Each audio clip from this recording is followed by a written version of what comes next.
El proyecto de presupuesto de 2015 ha causado inquietud en algunos de los analistas y en los que damos seguimiento al presupuesto porque, bueno, en los últimos 3 años o en las últimas 3 presentaciones de proyectos de presupuesto se han promovido pues incrementos fuertes en la deuda, incrementos que van entre el 7 y el 9% en términos reales. Son mayores a los promedios que se habían observado anteriormente en los otros 2 sexenios. También, al mismo tiempo, el incremento en el PIB ha sido menor, también en estos últimos años. Algo especialmente importante es que además el año pasado se llevó a cabo una reforma fiscal que tuvo como fin, pues sí, incrementar los impuestos, lo cual también se ha visto en las arcas del gobierno. Entonces, lo que habría que poner atención en este punto, o lo que puede llegar a preocupar, es algo que los economistas llaman el efecto desplazamiento. Es decir, en el corto plazo, la cantidad de recursos de una economía está fija y conforme el gobierno empieza a demandar recursos a esta economía, ya sea a través de los impuestos o con mayor endeudamiento, dejará menos recursos disponibles para el sector privado. Entonces, esto es bueno si solo si el gobierno tiene el mejor uso para estos recursos, porque si no les da el mejor uso a estos recursos o su uso no es mejor que el que le pudieran dar los privados, pues entonces no veremos las tasas de crecimiento económico mejorar. Eso es uno de los aspectos que pueden llegar a preocupar de esta propuesta. Y sin embargo, desde el punto de vista de México Evalúa, es una organización que, bueno, ha estado preocupada por la sustentabilidad o qué tan realistas son los proyectos de presupuesto. Hemos tenido evidencia en nuestros estudios de que pues no suelen ser realistas, ¿no? Sin embargo, esto pues ya pasó más afuera de los estudios de México Evalúa, es decir, todos hemos visto que la tasa de crecimiento económica que se estima en estos proyectos de presupuesto, por lo menos en las últimas 2 que se estimaron en la presente administración, pues no las hemos visto reflejadas en la realidad. Son tasas de crecimiento que sobreestiman completamente la dinámica económica. Pues nosotros señalamos que debe ser importante implementar mecanismos que controlen los sesgos en estas estimaciones.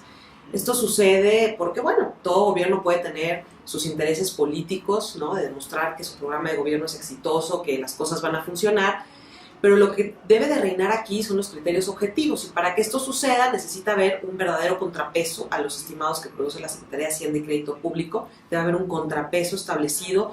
Otro grupo de economistas muy sólidos y con muy buenas tablas puedan estudiar estos marcos macroeconómicos y fiscales y poder argumentar y llegar finalmente a obtener un marco sostenido, un marco objetivo, y que sea pues más cercano a lo que se va a observar en la realidad. Recordemos que el presupuesto pues es un ejercicio de previsión de ingresos, de gastos, de deuda. Entonces, como todo ejercicio de previsión, tiene que tener carácter realista y tiene que estar sustentado en supuestos razonables y objetivos. Lo que observamos en el mundo es que existen prácticas precisamente institucionales para balancear estos sesgos. Una de las prácticas que se observa, en primer lugar, es que debe haber la publicación de las metodologías con las que se elaboran los fundamentos del presupuesto, los económicos y los fiscales. Esto lo observamos en una muy buena parte de países de la OCDE y de otros países de América Latina.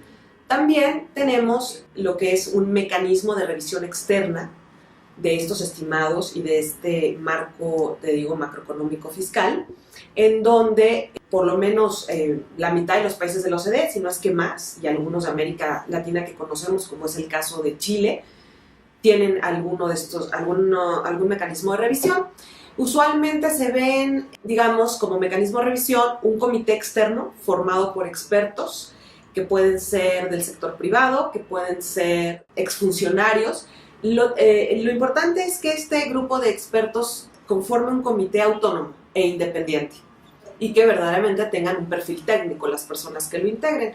Esto lo vemos en el caso de Chile. La Gran Bretaña, por ejemplo, su propio órgano de auditoría superior funge esta labor y hace esta revisión externa con un grupo técnico de economistas. Entonces, en caso de que la Auditoría Superior de la Federación de México pudiera hacer esta labor, habría que desarrollar internamente esta capacidad en este organismo. Otro de los asuntos que vemos que sería importante implementar en México y que no es tan común en todos los países, pero que poco a poco más países lo están haciendo, es el de crear escenarios de sensibilidad ante cambios en las variables que se observen en la realidad. Es decir, si el crecimiento del PIB no llega a ser el que se estima, qué decisiones se van a tomar de gasto, por ejemplo, y empezar a ver la sensibilidad de estas variables y, bueno, cuáles serían los escenarios que se implementarían desde el gobierno. Nos parece que en las últimas 2 comparecencias, por ejemplo, que hubieron de parte del secretario de Hacienda en las cámaras, pues reflejaban que en los legisladores habían dudas sobre estos estimados, dudas sobre los marcos fiscales y económicos que se presentan, pero nosotros creemos que estas dudas podrían pues satisfacerse o trabajarse en estos mecanismos que nosotros estamos promoviendo, como es la revisión externa, y que lo que está sucediendo es producto de que tenemos un marco normativo pues que no solicita que haya esta revisión externa, ¿no? Entonces, básicamente, yo creo que el gobierno y el secretario están haciendo su labor de hacer un marco macroeconómico, ese es su trabajo, lo están haciendo, y más bien tendríamos que pensar en cómo vamos a hacer para que ese marco se produzca de una manera más objetiva y, bueno, pues como lo dije antes, hay que pensar en estos mecanismos.